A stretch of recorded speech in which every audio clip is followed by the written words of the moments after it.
Two, one. Hello, welcome to the Steam Release Podcast. We sift through the release list so that you don't have to. I am Dewey Bear, and I am joined today by none other than the Atom Bomb himself, Topgunbunny. I don't know if you actually know, but my other gamer tag is actually an Atom Bomb. Yeah. There's no way you found that out. I have my sources. I thought that was public. I thought that was public, though, so I hope I didn't out you. I mean, it definitely probably is, but Definitely, probably. I thought that was a fluke. I was like, where did you? Oh. Anyhow, and the fiery roadie pie and the nuclear death that follows the atom bomb. We've got fire and flame. Hello. Oh, thank you for having me. Yeah. So this is just another regular week. We got a nice regular week of releases. Well, every week is special, really. So we've got some special announcements. But before we go on to that, I just want to hear, Topgunbunny, what's been going on with you? Still kicking around in Space Engineers. Everyone I was playing with is kind of like dribbled out, but actually the Harry Potter Wizards Unite mobile game, like the Pokemon Go Harry Potter, that's what I've been doing with my time. I heard about that. I didn't know it came out. Yeah, it's out now. Maybe as of yesterday or the day before or something here. I don't know. It's the Pokemon Go experience with Harry Potter. Honestly, I think it's better. It's more story driven. But it's the exact same thing. Walk around, find stuff, kind of deal. Anyway, many hours of today. Do you catch those little like golden balls with wings or something? I'm not a huge Harry Potter fan. I did not read Harry Potter. Okay. Was it the Snitch, yeah. Do you catch snitches? Like, the Quidditch ball. Quidditch, yeah. Snitches. No, I haven't found one. Maybe there is one. I would imagine it would be probably pretty rare, actually. The Quaffle is in it, the lesser Quidditch ball. Oh, okay. But yeah. So lots of fun. Lots of fun. Space engineers and a lot of walking. A lot of walk. Yeah.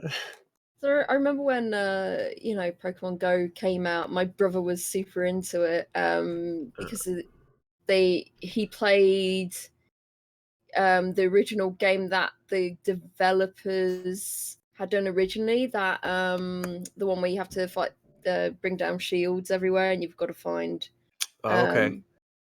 I forget what it's called now. I think I remember hearing about it, yeah. Yeah.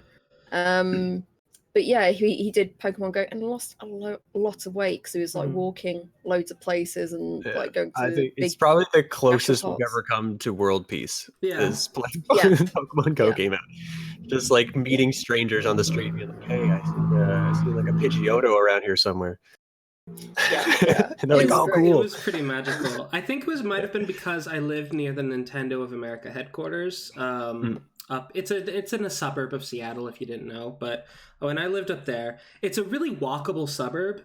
And there's a lot of... So I think that the Pokemon Go fad lasted there a lot longer than it did. Okay. Because even when I moved out... let me see...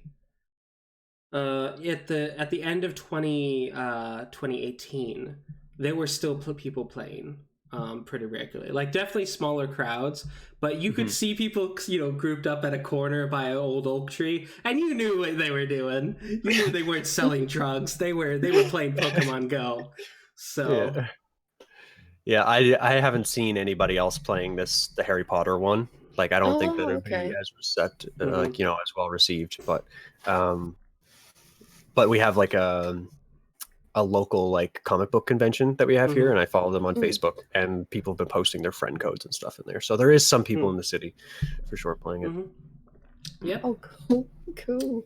I'm a bit put off by another Harry Potter game, because they did bring out like an official mobile Harry Potter game, and good story and everything, but you had to wait for sort of like very expensive.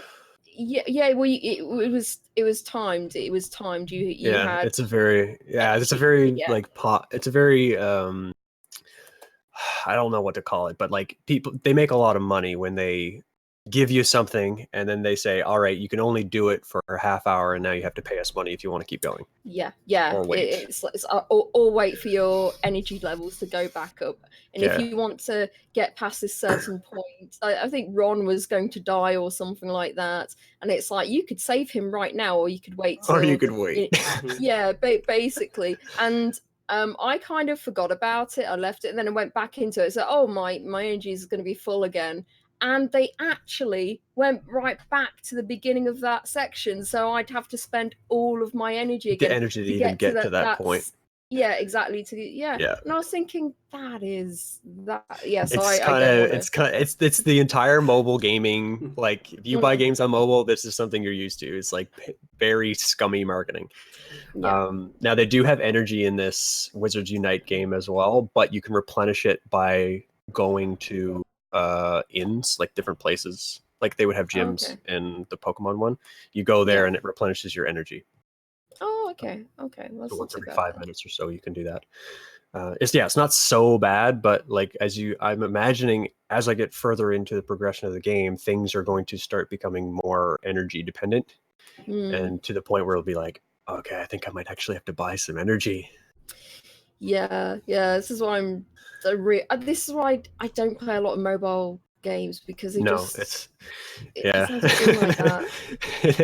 It ends up being really I have dropped hundreds of dollars into mobile games, and I won't play them anymore unless I'm really, really into it. Yeah. I learned my lesson. I played this one called Suzuki, which is like this little bunny rabbit, and he's in this little village and everything, and it's just such an adorable game. And you can just you're supposed to leave it for a while and then come back to it and see what he's up to, and you can buy things from shops and everything with carrots that you're growing carrots in your garden and everything. But the thing is, they and you can go to the big city or you can go to like a snow mountain, but I think they got rid of a lot of the items that you could buy, and you could only now get them in this moon club. So you go to this sort of like nightclub, but you can only get into this moon club if you pay a subscription. Right, yeah. Like real world subscription. It's only like £1.30, but I'm just like saying, well, you've got all these adverts that are running. Yeah. Surely you're getting some money from that. So you shouldn't be relying on me to give you money as well. Yeah. I know. I'm I've spent too much. Too much money. I mean, you may have noticed that now even really small businesses are really able to afford web advertisements, and it's because it's become so plentiful and so available. Like it's an infinitely available product, pretty much. Yeah. So it's practically worthless. Like it costs pennies to get an ad, and it's just, so like the whole sort of income based off of ad scheme, it's not working. And that's one of the reasons we're seeing some of these very predatory marketing and sales stuff. I don't know what a solution around it. It seems a lot of people are doing more going back to subscription model, where it's like, oh, hey, I'm just going to, or, a lot of them optional, like, hey, I make free content, but if you want, you can get extra perks by subbing, by subscribing, that sort of stuff. But I play tested a mobile game for company that shall not be named, and and I straight up told them, I was like, the game, first of all, your game isn't fun, but even if it was fun, it is predatory. Like all you're trying to do is get people to look at colorful stuff enough and enjoy the feeling of that progression enough so you can cut them off and then ask them for money. And I was like literally everything else on the App Store does this, and I'm like, I don't want to have any part of playing this game. I just like put off now completely. I mean, I'd be fine if it was just like, hey, do you want to buy a game? It's like a couple of quid or something, but there's not going to be any ads, there's not going to be any more like in-game money that you have to pay for energy or whatever. It's like I'd be fine with that. Yep. Just paying a couple of quid for a game. The trick is, if you're into these types of games, is to have 3 or 4 of them that you like to play, so that when you run out of energy in one of them, you switch to your other, and then you just kind of rotate between them. Yeah, that seemed to be the best way I found. But good luck finding 3 or 4 good ones. Yeah, this is true. There are good ones out there. I've found them, but it's there's a whole lot of. It's really difficult to find them on the App Store. Yeah. So, Oh yeah. That's true. You can't just pull them out of the barrel. Rhodey, what has your last week been? I'm been doing the Void Watch content on Final Fantasy XI. And we got to the final boss yesterday and then died horrible grisly death. And so we had to pay a lot to get back in, like these you had to pay for tokens. So we gotten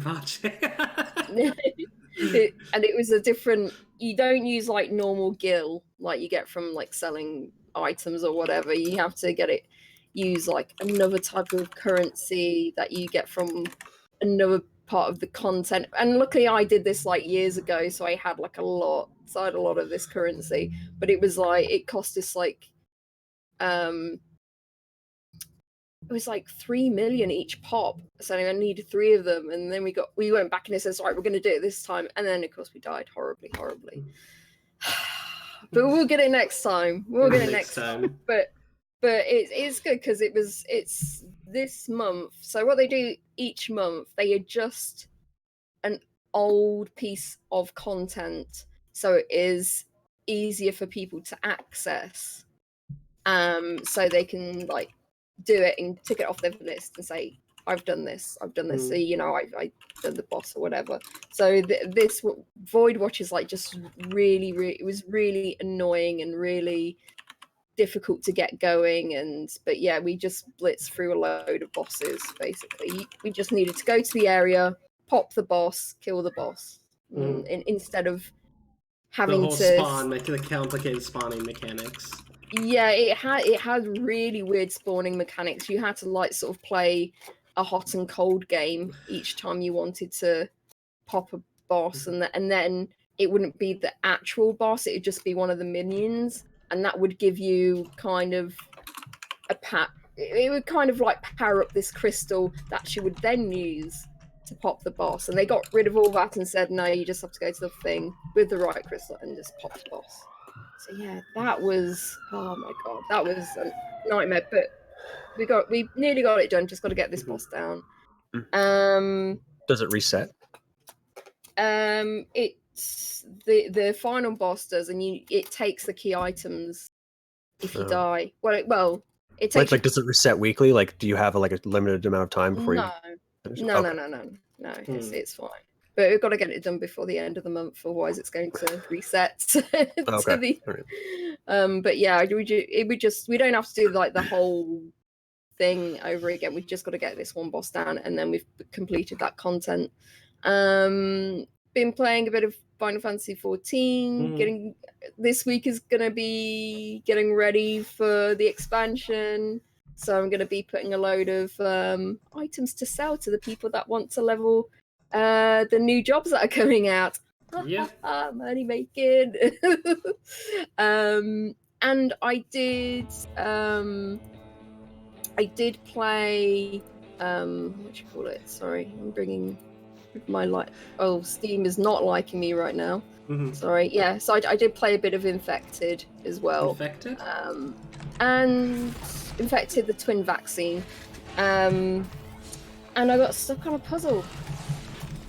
And it was I cannot find that. So annoying, but I'm not going to skip this puzzle. I really, really, really want to get it done.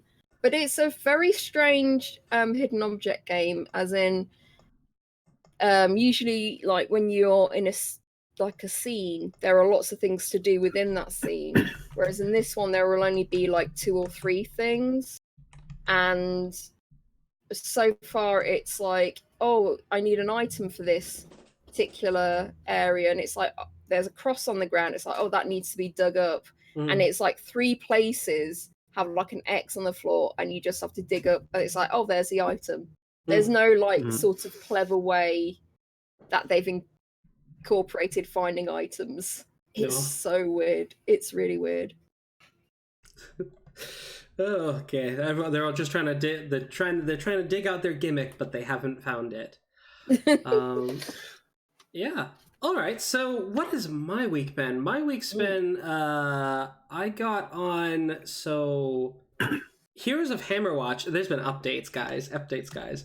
So, Heroes of Hammerwatch, which you'll know, I've said it a lot. I've been playing this game. You mentioned it, yeah. I'm up to 36%.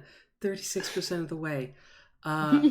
So on June 19th, they had a new DLC come out, and that is the Witch Hunter. So he's made to look like a pilgrim, a Puritan from like Salem witch trials kind of thing. So he's got the little buckled hat, the buckled shoes, and he's got a repeating crossbow, and it's really cool. It's a cool new class. But not only did they do that, they also updated the core game with new puzzles, new mechanics. It really just made the whole thing much more fresh. So I am a very happy camper at the moment. Very happy bear. Yeah, very happy bear. So I've been playing far too many hours of this. What other? Of course, Final Fantasy 14. What? Have I been playing anything else? I don't think so. Are you now ready for the expansion? Did you get your job leveled to 70? I'm at. Let me see. I think I'm about halfway through the Heavensward story at the moment, but not quite there. I've been working on my relic weapon as well. That distracted me a bit. So,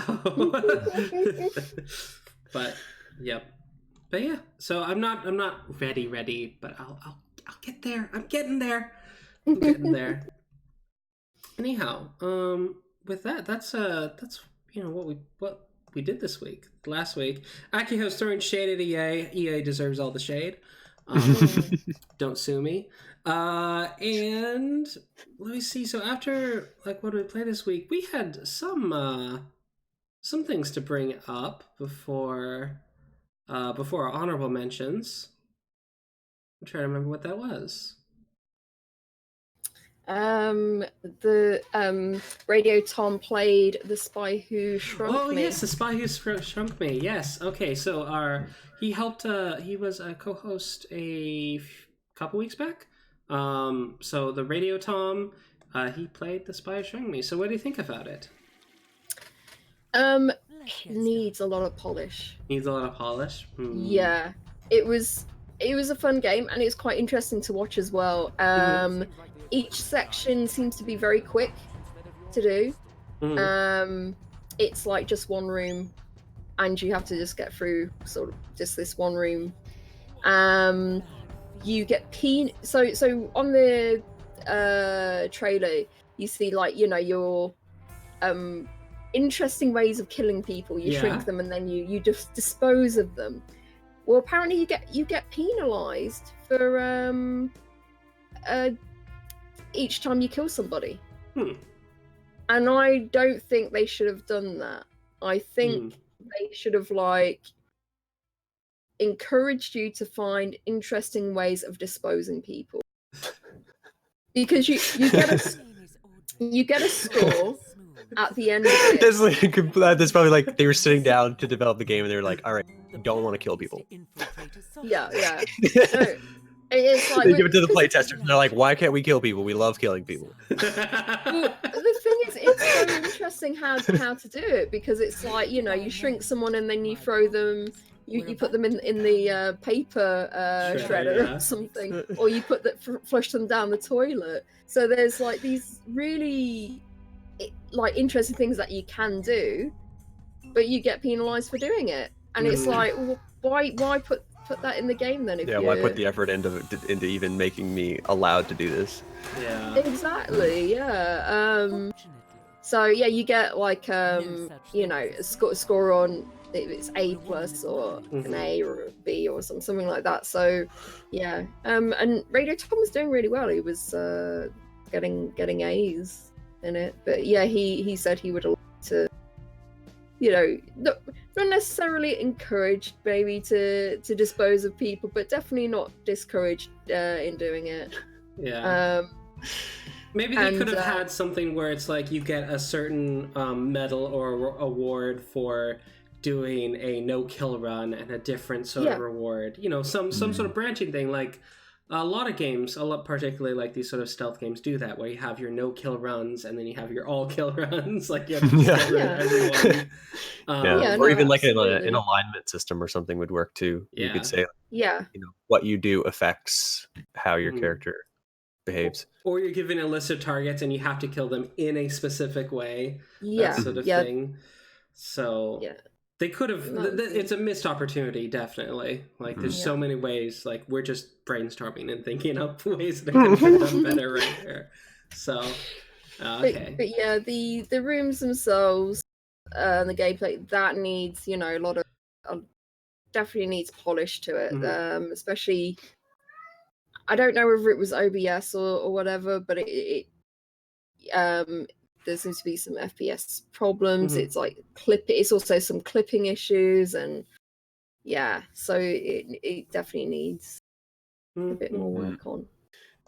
Side note, you guys let me know if you can hear my cat meowing in the background. It's not really a problem, but I've heard him going meow. Heard him. Shut up. Our cat, my cat, back when my parents have him, but whenever you like talk to him, he replies. Yeah, I try not to talk to him. Whenever he hears people talking, he meows. So it's like, it doesn't matter. If you're talking, he's talking. So it's like, oh no.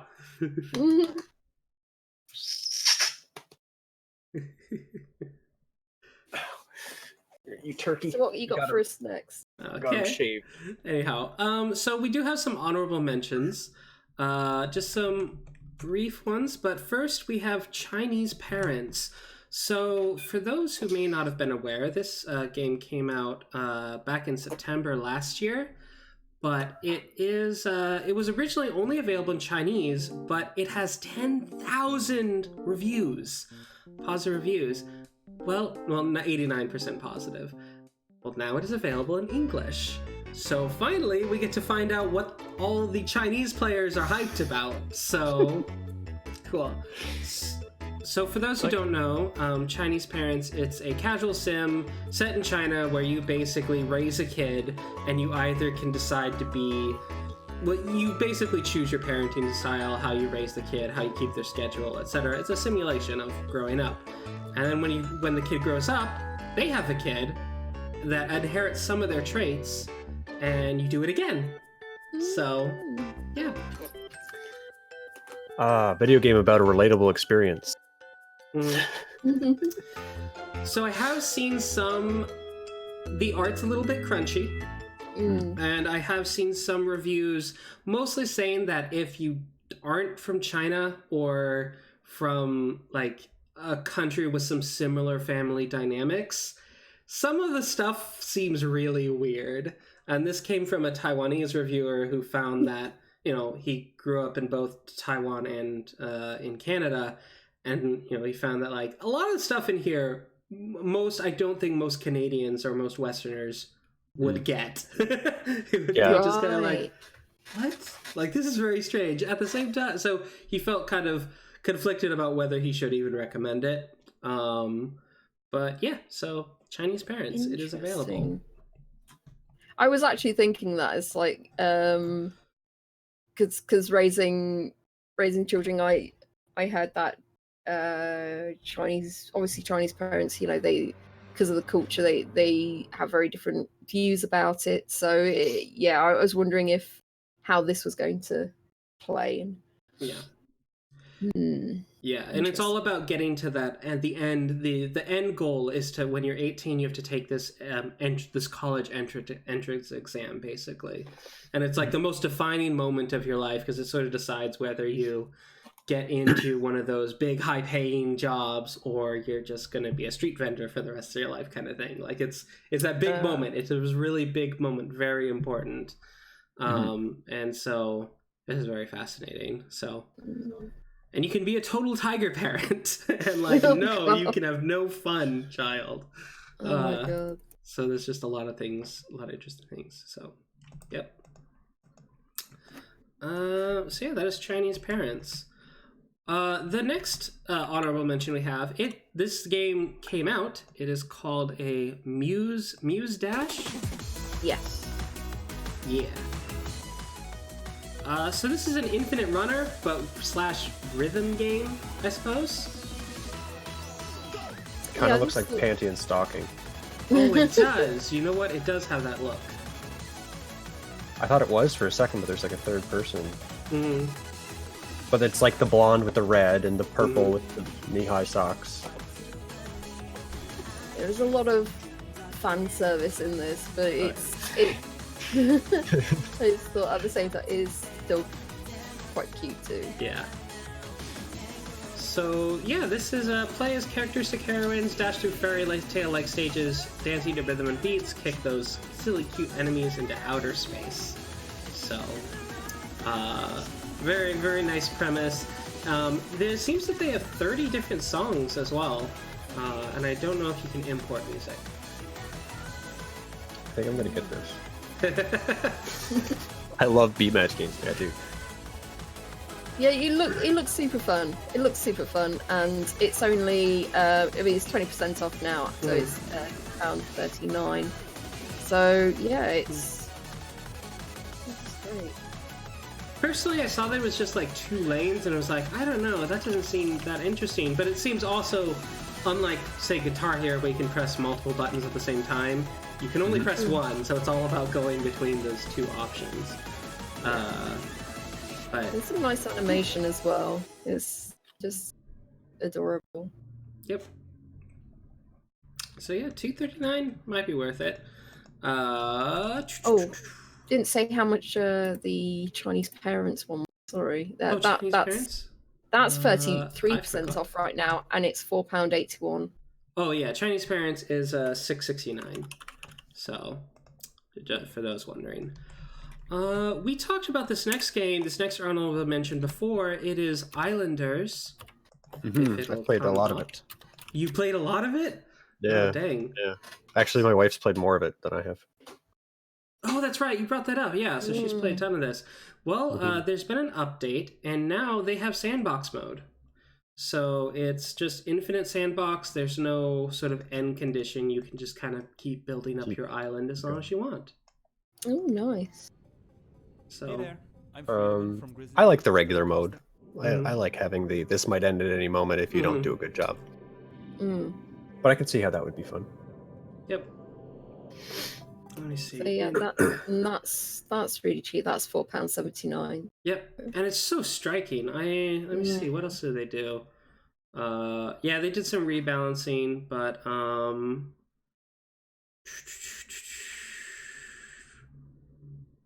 and they kind of left off that future planning that they feel like the game is where they want it to be. So. For the most part. So there may be some future updates. Grizzly Games, they make another game called Superflight. Superflight came out a couple years ago, and I've played that recently since our last stream as well. And nice. I got an hour out of it. It was $3.39 Canadian. Played it for an hour. It was actually pretty fun. It gives you like a randomized world, and you're like in a and you have to fly close to objects to gain points. If you crash into something, you have to start over. And you kind of just go for high score. It was a lot of fun. And the wind in it is really realistic. It's really beautiful. They definitely have that low poly art style just down pat with this group. Very good Grizzly Games. I think, both games I think are made with Unity. Oh yeah, Unity. Unity's kind of the platform, it's the thing to develop the sort of low poly, very clean looking games. That's Unity. Yep. Oh yeah, Super Flight. I have this on my wish list. I need to get it eventually. Super Flight. All right, and that is $2.99 if you want to check it out. Reminds me of the wingsuit in that Ubisoft snowboard ski bag game. Oh yeah. And with that, I think we're ready to get to the actual release list. We've got some fun stuff this week. So starting with Monday, June 17th, we have Chook and Sosig, Walk the Plank. Oop. And for some reason, it's not giving me the suggested results. Good old Steam. All right, so Chook and Sosig. Chook and Sosig, Walk the Plank is a charming point-and-click adventure about tabletop gaming, mischievous friends, and spectral poultry. So it's like Inception, basically.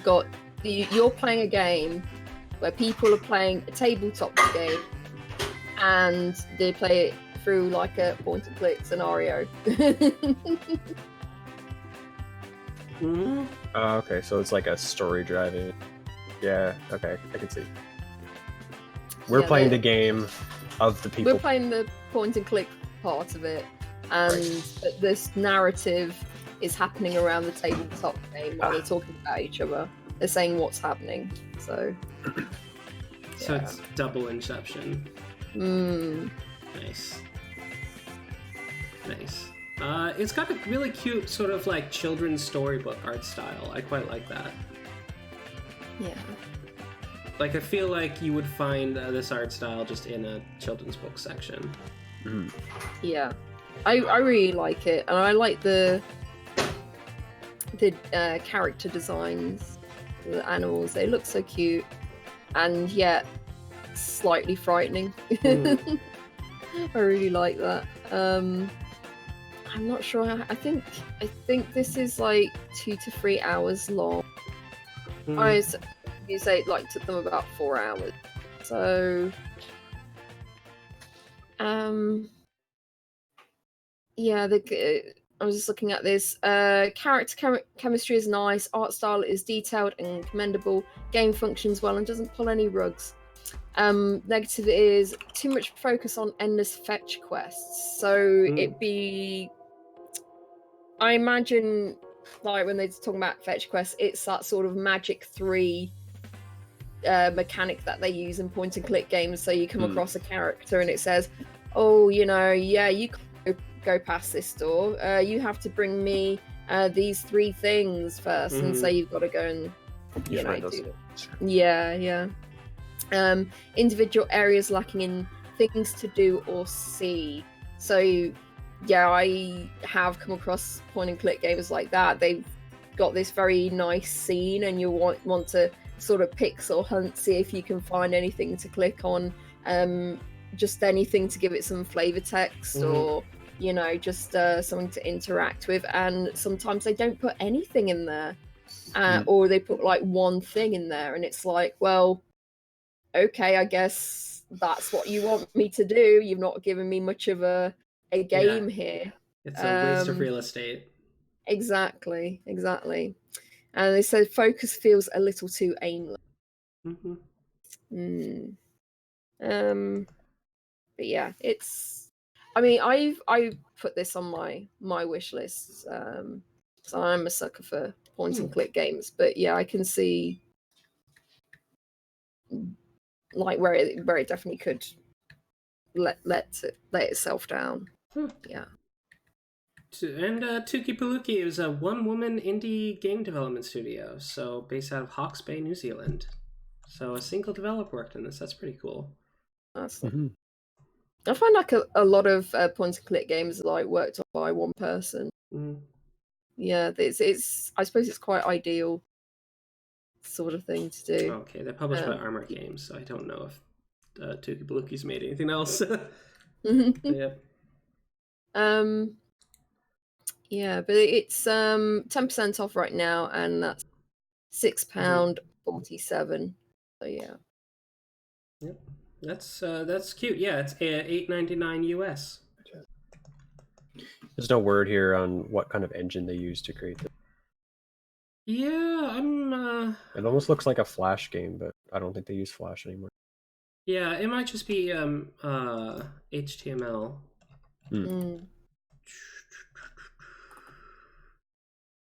Yeah, particularly for a game like this, they may use HTML because then that would function pretty well, actually. Just have like, oh, click here, does this. So. There's a couple of like specific point and click game engines that you can use. So I don't know. I'm not sure if they might have used just one of those. Okay. Yeah. Right. Instead. I know. And with that, that's all of our Monday releases. Our next release from Tuesday, June 18, I would honestly be surprised if you haven't heard about this one, but it is Bloodstained Ritual of the Night. I thought this wouldn't... At first, I thought this would be like, oh, okay, this looks like a cool indie game. And apparently everyone and their mother knows about this game, so... yeah. Like, I'm seeing just everyone stream it. But, yeah. So this was originally a Kickstarter. It got like $5 million in crowdfunding in total. And it's coming out about 4 years late. But I guess the extra time was very much worth it. So yeah, Bloodstained Ritual of the Night is an exploration-based side-scroller action RPG by Koji Igarashi. Play as Miriam, an orphan scarred by an alchemist curse that slowly crystallizes her body. Battle through a demon-infested castle and defeat its master to save yourself and all of humanity. Yeah. Yeah, it's a Castlevania dev. Castlevania dev. Yeah, so, but yeah, they did a thing where it said people were complaining about the graphics when they were originally going to release it. It got really burned for that, and so they went back and revamped it a bit.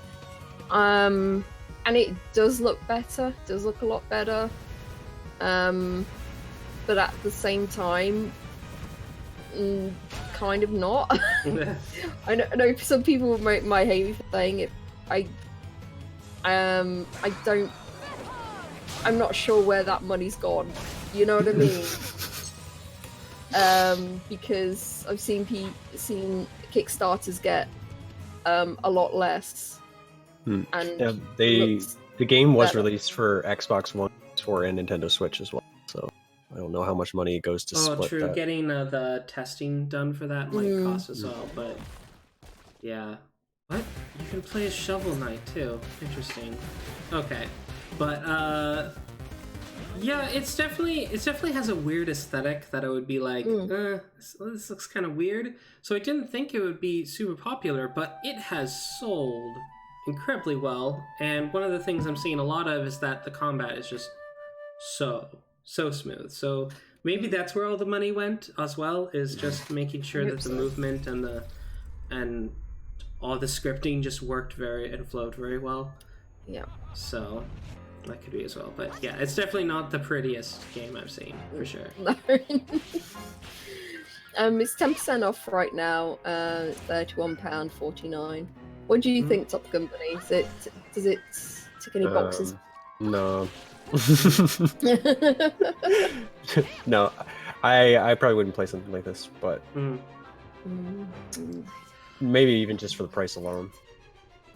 Yeah, it's quite a lot, isn't it? My friends who are into Castlevania, because I've never played it, have played this game and said that it kind of shows that Koji was definitely the guy with the talent behind a lot of the games that Konami put out for Castlevania, and he'd been wanting to do a 3D game for a very long time, but and so this kind of vindicated him that like, hey, he was because they're saying that it is like a must buy for people who like Castlevania, but $35, a little much. Yeah, it's a lot. Yeah. I don't know. I'm a fan of value. There's a lot of options. Yeah. You and me both. Yeah. How long is this game? Metroidvanias are weird to judge, but I'm seeing like a lot of 20 and 30 hours. So So yeah, that's, I think for some people that's stuff worth it, especially if you're into Castlevania or just into sort of Metroidvanias in general. They're not me. Yeah, so yeah, I've never been much of a Castlevania or Metroidvania type player. I've only ever played Shantae, which is fine, but I got stuck, so I have to replay that game eventually. But yeah, so I'll get back to that someday. I'm not putting this on my wish list for now, but I'll check it out. Maybe in the future if I get really big into Metroidvanias. But yeah, it is out and it is highly successful. So I think it was on the front page of Steam today. Oh yeah. Yeah. Our next title has been in the works for a while. It's been in early access for quite a long time. It is called They Are Billions. They Are Billions is a steampunk strategy game set in a post-apocalyptic planet. Build and defend colonies to survive against the billions of the infected that seek to annihilate the few remaining living humans. Can humanity survive after the zombie apocalypse? So it's a steampunk zombie game.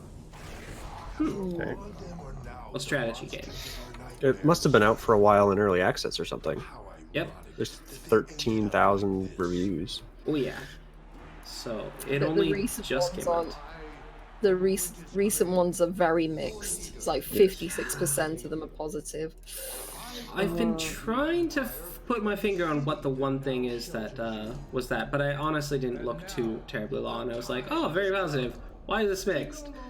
And the first few reviews I saw didn't really give me much in the way of answers. Ooh, that's probably not good. 4 moderators are censoring criticism. That's probably a bad idea. That's probably why you couldn't find anything. Okay, it looks like they promised a campaign mode, but in reality it's the same mission over and over with conditions increased. Oh no. That's bad. Oh god, and don't censor people for, criticizing your game. Yeah. That's only gonna make people more mad. Yeah, just say, just address it. Say, at this point in time, we're going to release like one campaign, but this will be added in a future patch or something. We're working on it. Don't worry, guys. Otherwise, things like this. So I'm seeing a lot of people say that that even after release, the survival mode is very good, but the campaign mode, which is what was this finally coming out of early access was based on, is the campaign mode, is not good. So that seems to be the major issue, and this is another reason why like early access games, guys. Yeah, it's not going to be. It's not necessarily going to be what you want in the end. So, yeah, I don't know. I treat early access games if it gets better, that's great. But yeah, you got to like, this is it. This is what you're getting. This is what you're getting. Yeah. Personally, if I enjoyed the how it was in the early access and then the update wasn't great, personally, I wouldn't give them a negative review for that. If I still enjoyed like what the game was in early access. Yeah. But yeah, because I see this a lot when the games come out of early access and it doesn't have all the features that they expected. Which I definitely understand that. It's like, you didn't fulfill your promise, but you played a game that was going to be updated. There's no reason to not assume, or at least like wait till that it'll get updated again. Yeah. That's what. If that's what they planned, if that's what they planned on doing, the only reason it's not done is probably because of money. Mm-hmm. Yeah. Yeah. So. But yeah, I generally avoid early access. Though. It does look really great. It's a beautiful game. The survival mode, even the negative reviews are saying the survival mode is good. So if you're looking for a survival mode, defeat the zombies in a sort of RTS style game, this may be what you're looking for. But the campaign mode's apparently not great. So and it's 10% off right now, and it's £21.59. Yeah, $26.99. Now I'm seeing minimum gameplay on this is like 35. It just seems to be to finish. So you're probably going to get 35 to 40 hours of gameplay from this. So That's not so bad. Yep. Yeah, it's pretty good. It's pretty good. So yeah, they are billions. Our next title is Citizens of Space.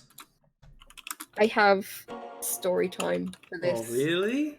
Okay. Oh, yes. Yes. Eden Industries. So the Earth is missing, and it's up to you to find the places and solve the mystery behind its disappearance. Recruit citizens, navigate the cosmos, and battle charismatic foes in Citizens of Space. So this is a sequel to Citizens of Earth. Oh, really? Yeah, and that was originally a failed Kickstarter, which then got picked up by Atlas. And the people that backed Citizens of Earth were offered to playtest Citizens of Earth, and I was one of the people. Oh, really? So I got to playtest Citizens of Earth, and the developer's name is Ryan Vanderdeck, I think. He's super nice. He's a super nice guy. Mm-hmm. But yeah, the game is like Earthbound. So you go along, you have a team of citizens with you, and you tackle foes in this sort of turn-based RPG, and the dialogue's quite funny. You've got to in the Citizens of Earth, you're freeing your town and the neighboring towns, not so very nice people, and sort of almost like dictators sort of thing. And this is in space, so yeah, it's a lot of fun. However, in Citizens of Space, you don't see the people that travel around with you. That's a very small thing, but it would have been nice to have. But this was announced that it was going to be released on the 6th of this month. There was no word before then at all. Really? So and that was the publisher's fault. They were under Eden Industries couldn't say anything about it, and so there's been no real advertising or anything. It's been left to Eden Industries to tweet about it and let people know. But of course, they're a very small studio. Sega was bought by Atlas, and that's why it says Sega now and not Atlas. So it's just basically they inherited Citizens of Space and Eden Industries. But I think they really did them dirty, because how can you possibly advertise a game in such a short amount of time with sort of no resources to be able to do that? Yeah, 12 days. So that's a shame. So it's basically like a turn-based RPG, though. Yeah, basically. And if you ever played Earthbound, it is a bit like that. Some people are saying Paper Mario or South Park Stick of Truth style combat. Yeah. He hinted that he was working on a game, or something is going to come out on the 27th of May. So and I think he was saying the game in December.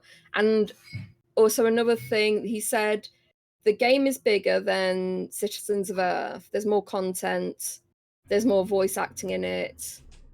They had a smaller budget, and they had less time to bring it out as well. They had 6 months of crunch.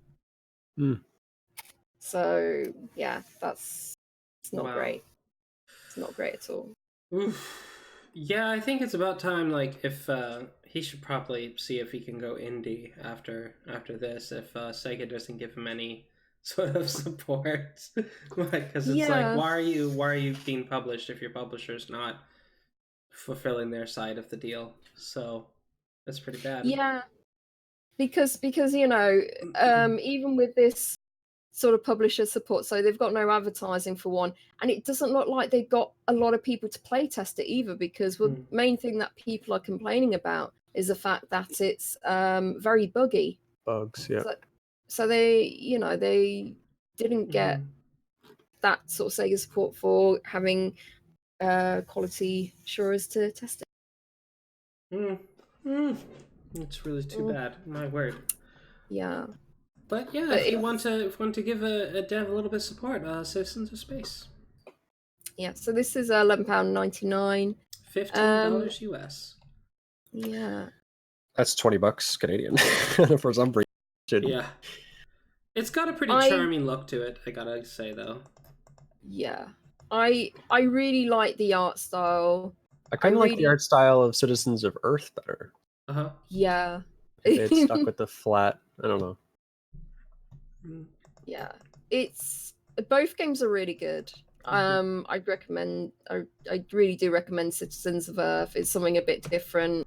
And I'm adding this to my wish list as well, because I want to see what happens in this one as well. But yeah, I prefer the art style in Citizens of Earth as well. Yeah.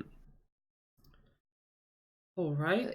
Our next title is from Wednesday, June 19th, and it is a 4-player, 4 players couch co-op game, Impale Your Friends. And this is significantly less dirty than some other types of these games. I did not expect it to look like this after reading the title. Oh, yeah. Yeah. But this... Yeah, there's some pretty kind of lewd ones out there, these 4-player type games. And so when I first saw that title, I was like, oh no. And then I was like, oh, okay, they're just cubes. It looks like, what was that game? It was like the Impossible game. No, I can't remember. It was just your little cube and you had to just hop. And it was incredibly frustrating to watch. I'll find the name for you. But yeah, so this is just 4-player battler. Definitely, the main thing that impressed me was just the movement. It's very smooth movement. And there's 20 levels, there's a level editor, and there's AI bots for when you're playing by yourself and you have no friends. Yep, so yeah, Impale Your Friends. Yeah, it's very simplistic, but I do like the fact, the guns that you fire at and everything, it just kind of splats on the white platforms and everything. It looks great. Yeah, I like that sort of Splatoon look. That's kind of funny. Yeah, it was called the Impossible game. The Impossible game. Let me go look at that. Rooster Teeth did a rage quit. Check out the Impossible game, which is just and which was described as. All right, let's try that take again. It was just. Check out the Impossible. So you had to land flat. Which has just been released on Steam. I have. Oh, dang it! Yeah. So difficult. It's like the YouTube link that I just posted there. That's like the Rooster Teeth rage quit, and it's pretty funny to watch. The desktop version is a level editor. But it reminds me of that completely, almost. Yeah, the whole very simple aesthetic. Yeah, sometimes people can get a lot of bang for the buck. Normally with me, if I see a game where your avatar's a cube, I'm like, no, this isn't. Yeah. But yeah, feel the same. It's all like, oh, it's a cube. So those splats. We need more. We need more non-binary representation in video games. Okay. Give me all the cubes. I don't care. All cube. This is a genre, cube games. I feel like this needs to be a tag. Is this a tag? Cube game. I don't see a tag. I'm gonna create a tag on Steam, and I'm gonna look for all of the games that have cubes. I'm just gonna add the tag like cubic or something. Just everything. Or geometric. Geometric. That's a smart word. Geometric. But that could just be the geometric aesthetic. Yeah, but that could be kind of like the sort of platform or perspective of it, because you have like sort of geometric. Oh, if you search cubic, it's quite a list. Oh, cubic, really? Cubic. Yeah. Wow. I love 3D squares. That's just. I love 3D squares. 3D squares, so cubes. Alright, so anyhow, you can buy Impale Your Friends for $5, but you'll need to buy 4 copies in order to play with your friends, so that's $20 to get 4 people. Many hands make light work, I guess. Yeah. So this is it's $3.99 here, but yes, why don't you do a player pack? We keep saying this. 4-player pack. If you make a 4-player game, couch co-op, player packs are just a smart way to go. You know what has a 4-pack player pack? What? Space Engineers. Oh, yes. Space Engineers. No business having a 4-player pack. There's like you can play with more than 4 people, less than 4 people. You can play by yourself. Great game by yourself, but yeah, they'll sell it in packs of 4 to you. So. Yeah, you know what? Yeah, even games. I think I've even seen a single-player game that sold packs, and I'm like, why? Why though? They just wanted to get more people playing the game, I guess. I was just like, why do you do that?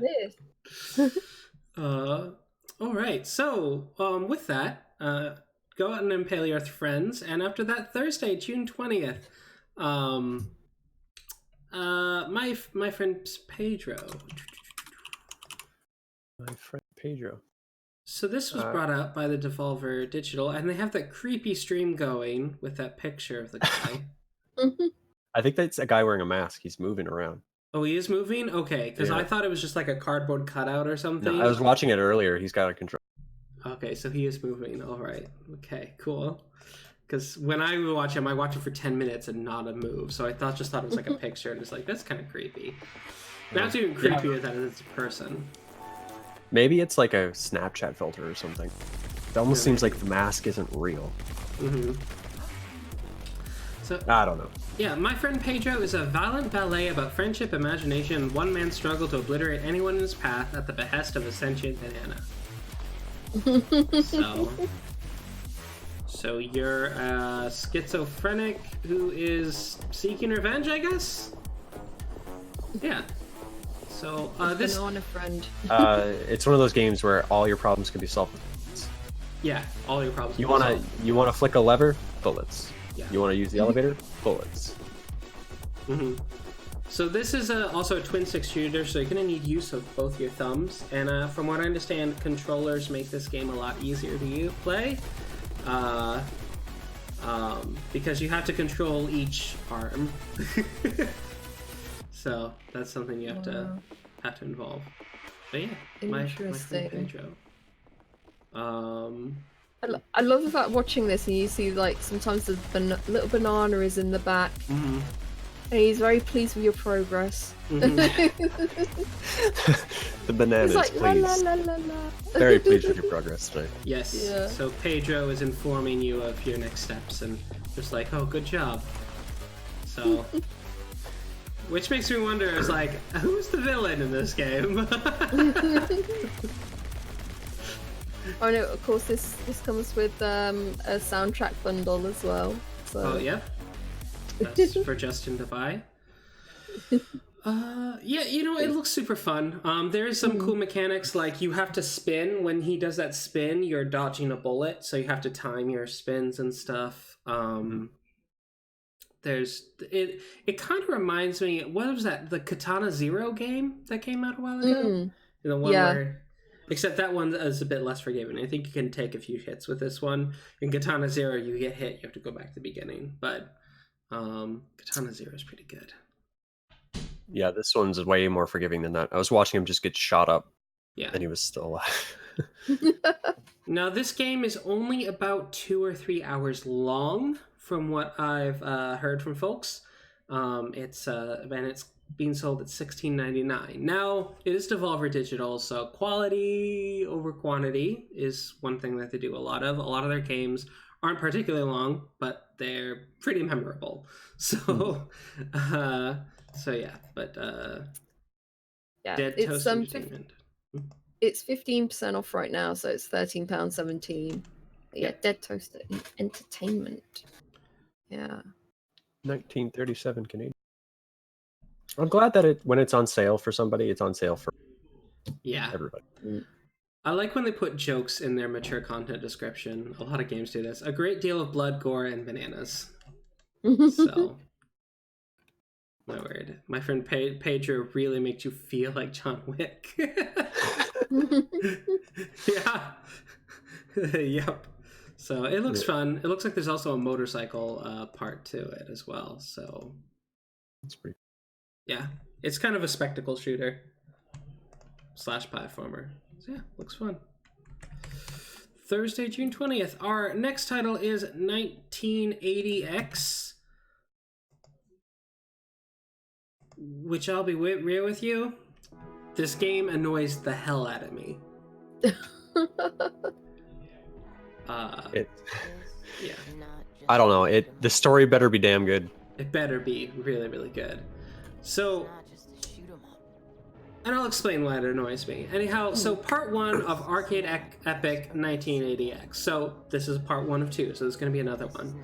A coming-of-age story told through multiple games and genres. Experience the thrill of shooting, driving, jumping, fighting, role-playing in 5 full-blown arcade stages, combined with cinematic pixel art storytelling. So there's basically 5 levels to it, okay? I don't know. I just feel like this is really pretentious. And I don't like pretentious games. The thing is, didn't we see another game, was it like a couple weeks ago, that used more sort of, again, used kind of like a neon aesthetic, and it had different kinds of games in there while also telling a story. Yeah. Yeah, so I guess we're going to be seeing a lot of these. A lot of 1980s nostalgia, and there was that dating sim. What is arcade. it? Yeah, Arcade Spirits. But you don't really play like different games in that. That is just like that is kind of just a dating sim slash. Yeah, it was like an alternate future where the 80s were different. So yeah. But yeah, this I always feel a bit weird when you put in different games into one game, because it's like, yeah, okay, I like this kind of game, but I don't like this kind of game. But you want me to play through it all anyway. Through all, you know what I mean? For me, it's more like you're trying to. Like, I can guarantee that neither of those 5 games or game types are going to stand up to the actual games from those genres, right? It's like this is going to be. It must be for the story, right? Yeah. The only good part about this game is going to be the story. Yeah, and I have heard good things about the story. It's just when I first saw that trailer, I was like, gosh, this game annoys me already. It's like, this is not just a game. It's just like, oh my god, stop. You're on Steam. But the thing is, it's like it's a coming-of-age drama. Yeah, that's the thing. I just want to play the story. I don't want to play like mini games and shit. I just want to play the story. I want to get into the story. I want to know what the character's about, and maybe you can just very quickly watch what they're playing or something. But then I'm sure this dragon symbolizes a deep internal conflict about his poor relationship with his parents. Like, you're gonna feel things when you're playing this RPG section, I'm sure. Yeah, like the beat 'em up part of it, you can see that it's literally the kid. Like, it's the kid wearing his hoodie. Yeah, it's literally him. So we can assume that all of them is literally him. And the enemies are probably his classmates that have been bullying him. So. Oh my god. Yeah, I don't know. I mean, I am still kind of tempted to get it, but just I don't know. I've fallen for stories like this in the past. Yeah, but that's the thing. And it's I'm not going to sit here and pretend like those games are going to be good. 2 hours, $10. Yeah. I'm not going to be like, oh, I really want to replay the game because that RPG section was like awesome. That's not going to happen. Yeah, I mean, I'm seeing a lot of positive views. I'm seeing quite a few people that are frustrated and again annoyed with it. See, I'm kind of like interested in it, but at the same time, because of all the different kinds of gameplay, it puts me off. So yeah, maybe I want to watch someone play it. Maybe. Yeah, I feel like it's targeting a certain demographic of which I'm not a part of. I was born just a little bit after that. There's no nostalgia in playing those types of games for me, really. I don't know. Not my cup. Yep. So it's got some very beautiful pixel art storytelling, but it's about 5 minutes of the pixel art movie section, and it's just from what folks are saying, it's got these different 5 games. They're all okay, but yeah, you reflect on the past, and then it ends, and you need a part 2. So you still need a part 2. Okay, well, I guess then, yeah, you really need to like have those 2 parts before you pick this up. Maybe if part 2 is like 19.9x, I might get in. It's this is like 2 hours long, and it's $8.99. I'm even more suspicious of it now. I don't want to be too like negative Nancy about no, because it is a very pretty game, and I'm sure it took a lot of effort to make 5 different. Well, yeah, it would take a lot of effort to make 5 different modules inside this game, and have them all be functional. But the story needs to be really, really good, and I just narratively, I'm just like, I don't know, I'm not down for the teen angst. I'm really not. I'm already at a disadvantage by not being born in the 80s. I think. Yeah. For me, it's like I don't want to play 5 different genres of game. I want to pick a genre that I like, and I want to play that genre. Yeah. Even if they had like this specific game and they had chosen only one of the modules and stuck with it, then you could be like, it's this type of game and it has a good story. Yep. Yeah, if that was the case, it would be significantly more attractive to me. Because it's like, hey, remember how great the 80s were? You remember Chewbacca? Do you remember Chewbacca? Okay. Anyhow. 1989. I remember. Go ahead. I remember and check Chewbacca. Yeah, I remember Chewbacca. Our next title is Steel Sword Story.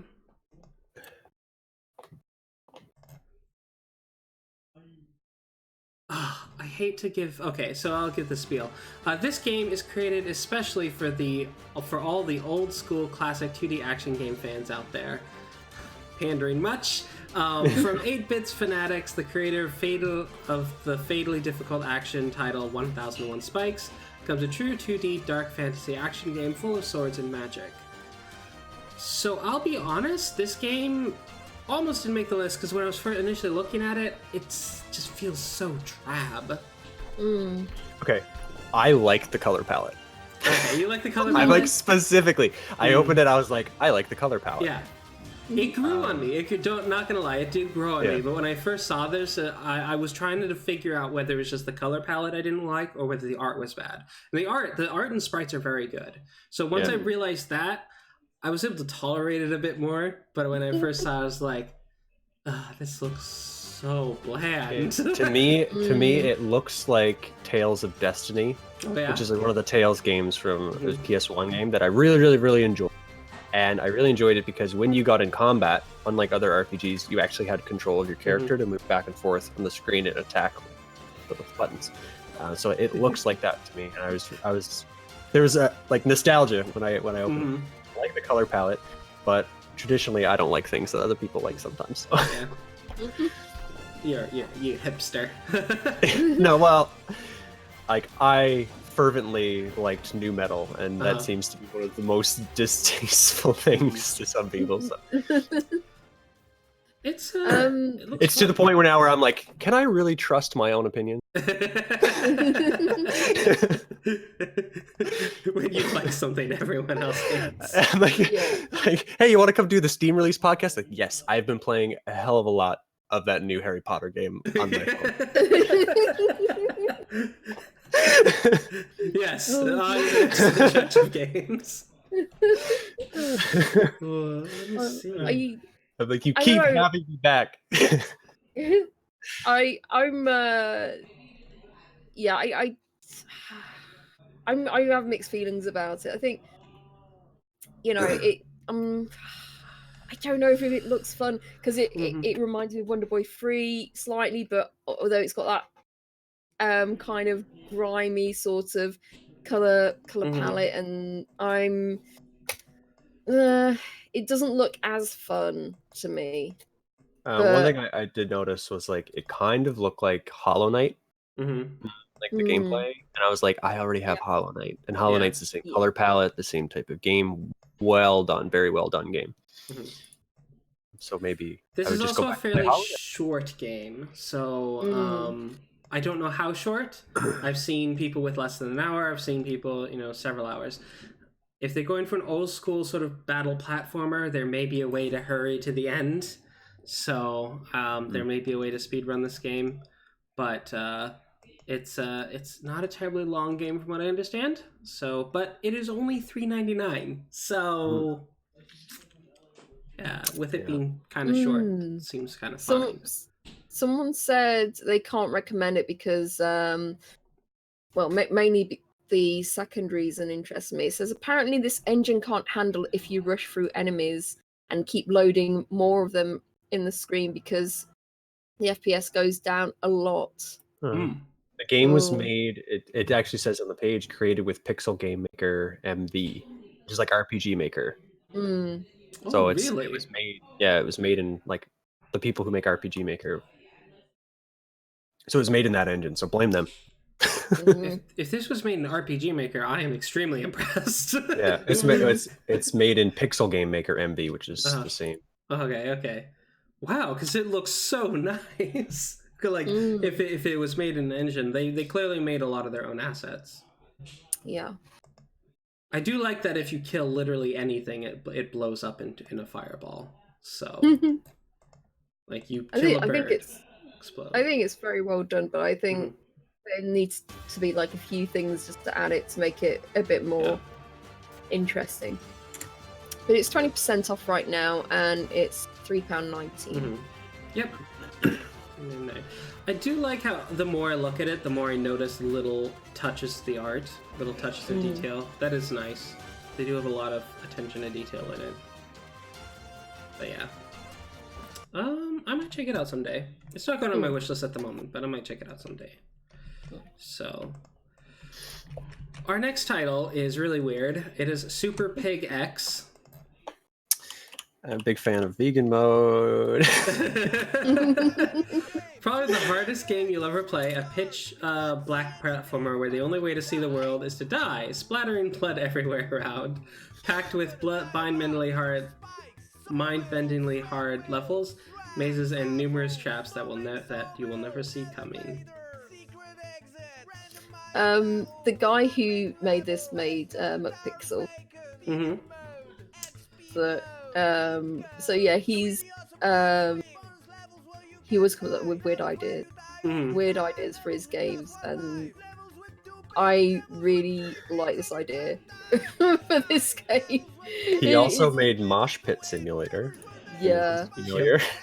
So yeah, he has past successes under his belt, so even though I was looking at this and was like, this looks kind of crunchy, but I'm like, man, it is a unique concept.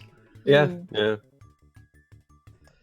The vegan mode is, instead of it being a pig and blood, you're a falafel and it's all green. Wait, it's like the fifth picture in, I think. Oh, there it is. Yeah, you're a falafel. That's amazing.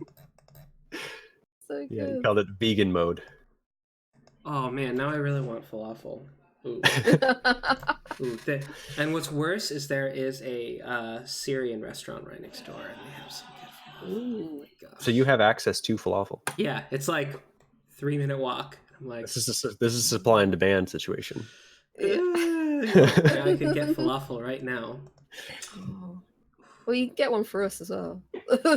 Falafel and those... If I receive falafel in the mail, I'll be thoroughly upset. Falafel and Mediterranean fries. Ooh. Gross. Gross. Oh yeah. No, I don't think it ships very well. Like, You could gee, freeze them. You could thanks. freeze them and ship them, but then reheating them is a task. You don't know Canada Post, man. It wouldn't stay frozen. True, and you're on an island, so like getting it out there might be hard.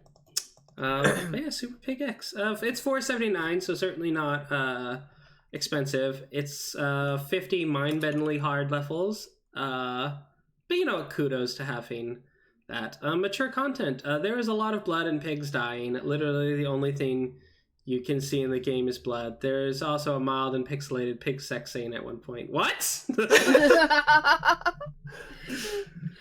Wow. Okay. Buckle up, First- kids. It's pixelated. It's 20% off right now, and it's £3.83. So yeah, there's dark bacon in this. Apparently, dark bacon. What? What? It's got my vote for originality for sure. Holy crap! This guy's a weirdo. But you know what? Kudos. You have your place on Steam. You made the list. Sosig. Good job. Our next title is from Saturday, June 22nd, and it is Castle Woodwarf. Woodwarf? So this game, it is number 2. Number 1 is not on Steam. It is on armorgames.com. But yeah, this is the artwork is like their promo art is pretty crunchy, but their in-game pixel art is actually, well, on their map doesn't look great. But let's get to the gameplay. There we go. The in-game pixel art looks pretty nice. Look at how like the physics on those beards. Yeah, they got some bounce. Yeah. So this is a tower defense management game. So you have to have a certain number of dwarves fishing to feed your dragon, and some dwarves cutting down trees, and some dwarves mining, etc., in order to make dwarven soldiers to go to the underground and fend off enemies, because the enemies want to kill your dragon. Yep. That's my dragon. You can't kill my dragon. It's mine. Yep. You're right. The sort of banner title art is just like what, and the pixel art's fantastic. Yeah. Why not just use your pixel chops to do the banner art? So reminds me of Banner Saga, but I bet it's nothing like it. But maybe, nothing like it. But maybe they just really needed to make sure that picture, like it's hard to make chest hair in pixel art. We can't do that, so. But it is super cute. The game itself, it's definitely something for me. But if you like those tower defense kind of games, I think this looks very unique. And yeah, just really well done. It's really beautiful to look at as well. Yeah, there's 17 cities, 25 different enemy types, and and 5 boss enemies. So you're only attacked underground. Whatever you're doing above ground is just resource management. Oh, okay. Yep. Interesting. Because I was wondering what these guys were doing up top. But... Yeah, they're getting resources, so it's so you can then fund your fight down below. So, yep, it's a cool system. Cool. It's 15% off right now. I won't complain. Let's see, I've got 3 reviews on here, I think. Yeah, and if they do kind of hint that the first game of this is pretty darn similar mechanically. I did check it out. Its graphics are, the pixel art is not nearly as good, but it's very much a similar sort of gameplay. So they've just kind of taken that game and upgraded it, and now it's on Steam. But the first one is free to play too. Yep. So if you like that, check it out, and if you like it, you'll probably like this. Yeah, it is $5.94 US, by the way, too. So yeah, Castle Woodwarf. $6.79. Ooh, and they have a sneak peek for future updates. Volume sliders, new characters in the gem shop. Love a game with volume sliders. Transactions, probably. General bug fixes and more. So, yeah. So maybe give this a bit of time before purchasing it. Add all their extra features and whatever. So yeah. Yep. It's a good idea though. Like it's a good idea for game developers to add volume sliders to your games because if you are a streamer, you require volume sliders. Okay. Yes. You can't just turn down your master volume. Stuff going on in the background.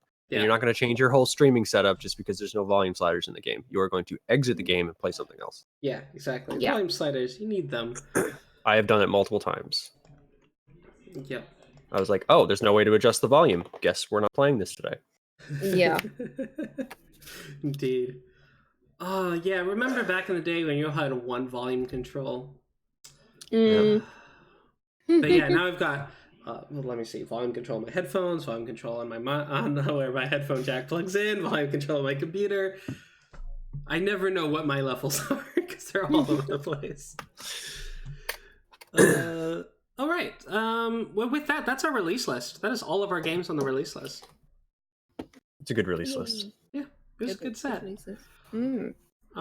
So firstly, before we go and talk about the best of the list, Rhodey, did you find some terribly awful games for us to check out? Unfortunately, I did. And You I did? did. Okay. So this is the first one. There we go. And that came out on the 17th. Pond Wars. I love it. Ooh. This is some Paint. Microsoft Paint. Why is this bad? This is amazing. The pond ain't big enough for both of us. 2 toy boats go in. Only one comes out. This perfectly to defeat your opponent.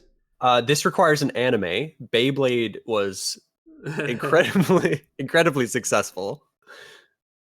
2 Beyblades go in. Only one comes out. Waves.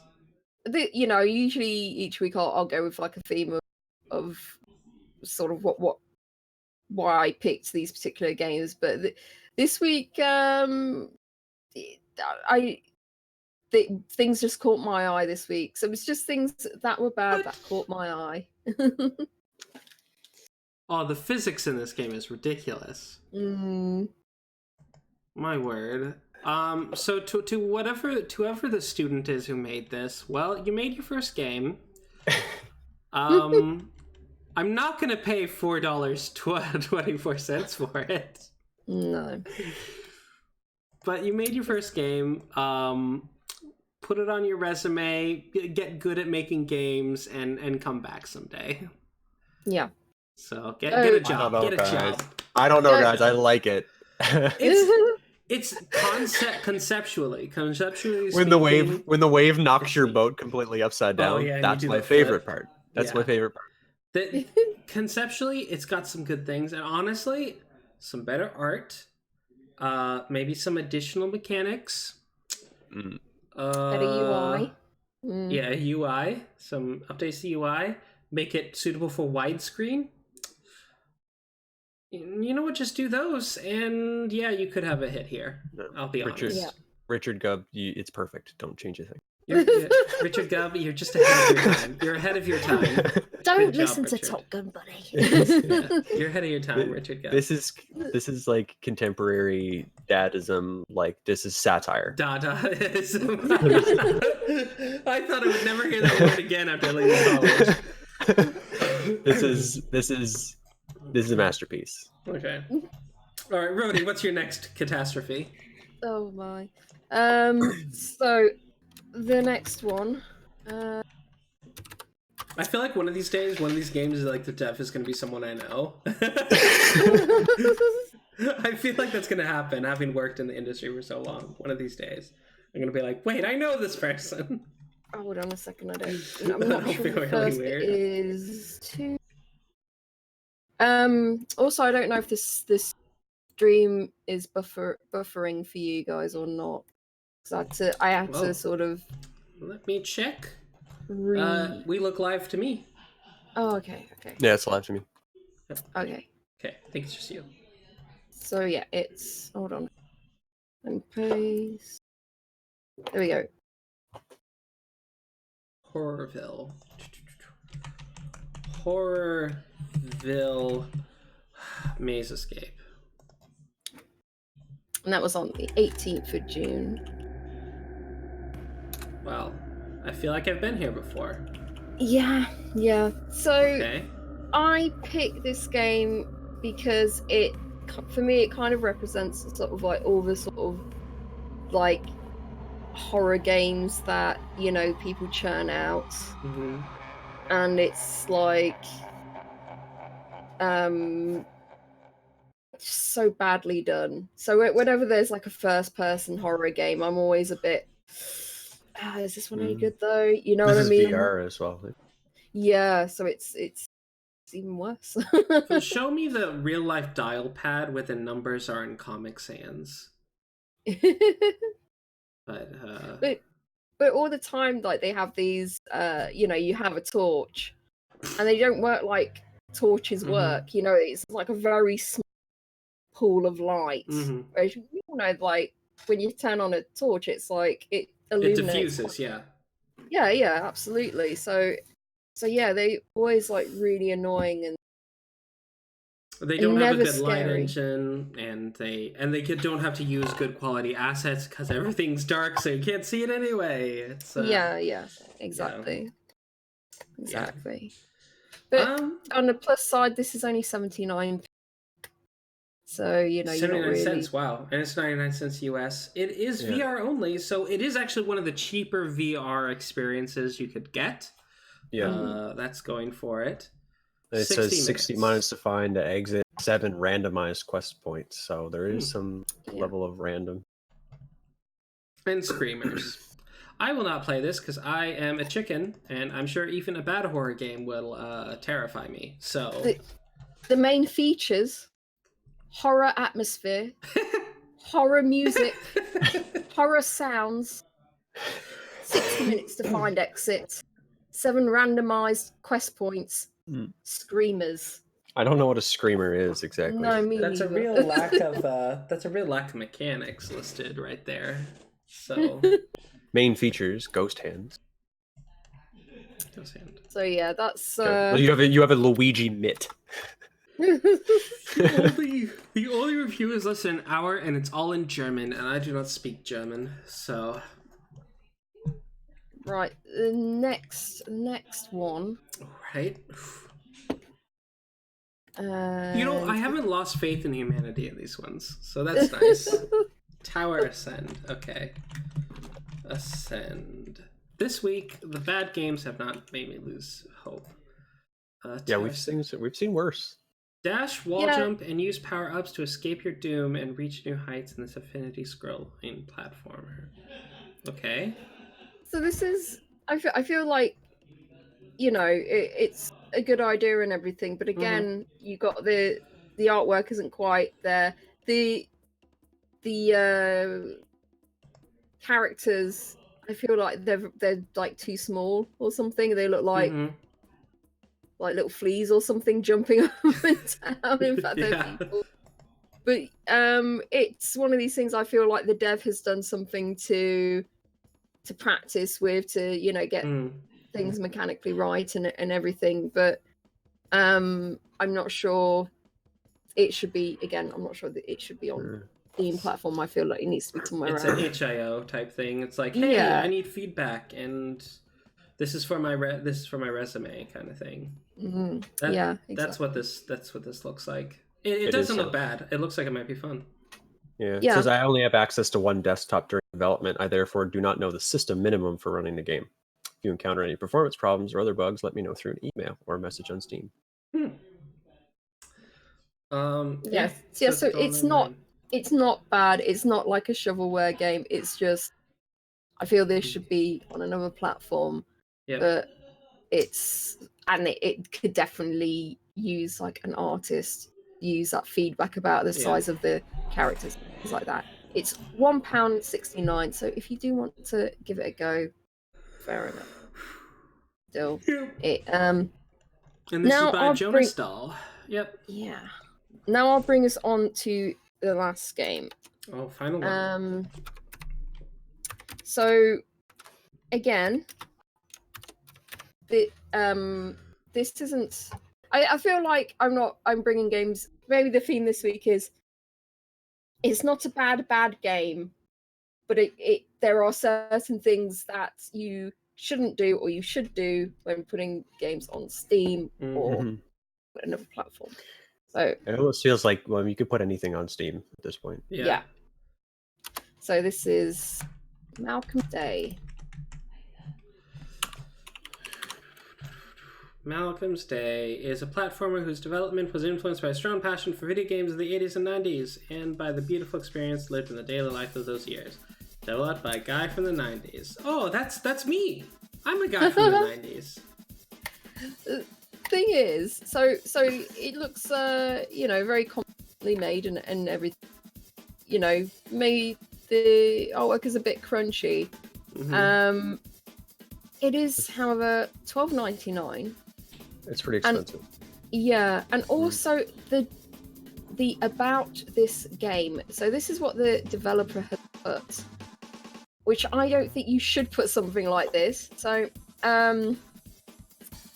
before you start reading the game description, what follows is a brief summary that describes some details of this adventure, such as the presentation of the main character and some features related to the gameplay.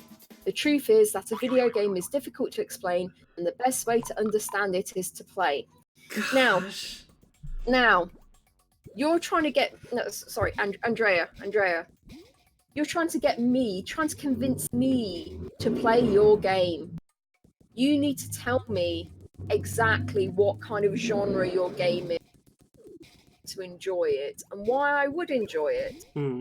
Before I then decide to pay actual money to play it. Yeah, it's not exactly free. No, and then reading more and more of it, it's like he's not had a clear idea of what the game actually is either. And I think even before you start making any games, before you type in any programming or anything like that, you need to say, this is a game I want to make, and it's going to be this kind of game. You've got to set yourself clear goals, a clear idea of what the game is. Otherwise, it's just going to be a complete mess and a complete muddle. There was something else that he put. Oh yeah, he got.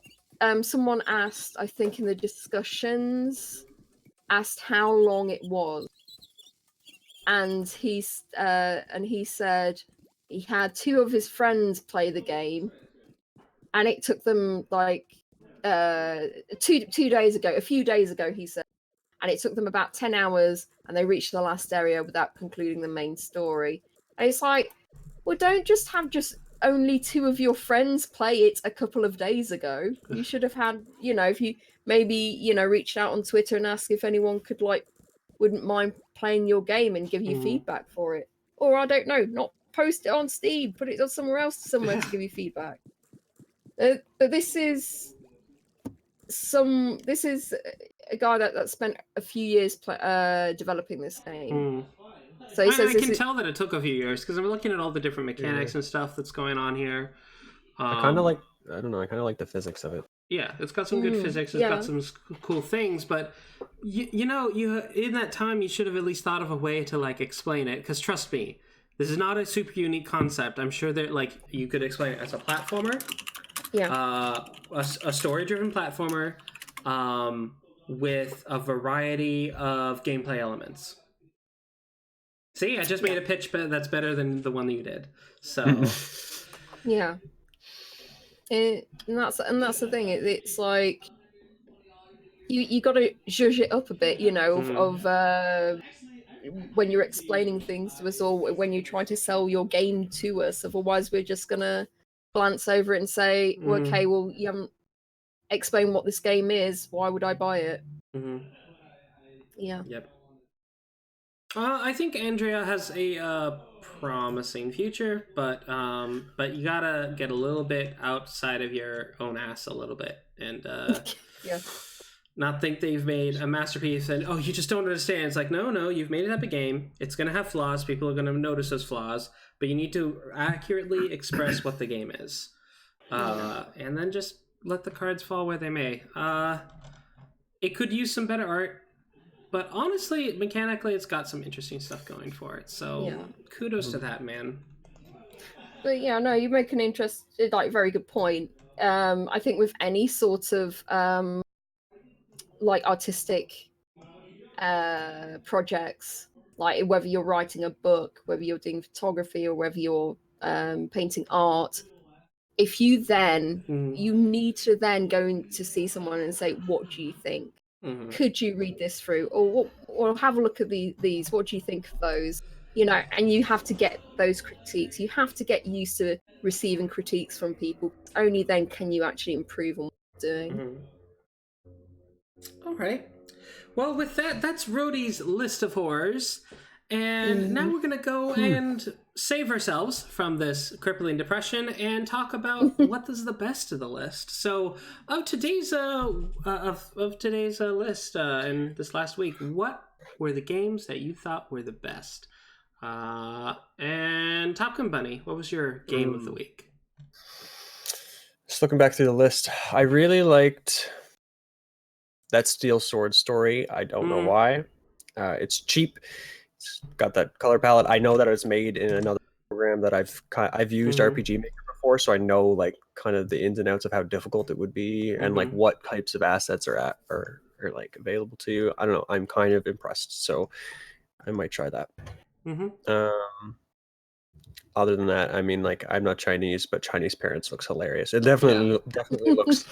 It definitely looks like it's relatable if that's the background you come from, and I can see why it would be so well received. And Muse Dash kind of has, I don't know, maybe it's pandering to me specifically, but it's a beat match game with pretty colors and anime girls. So I mean, like, I might try that. I might try that right now.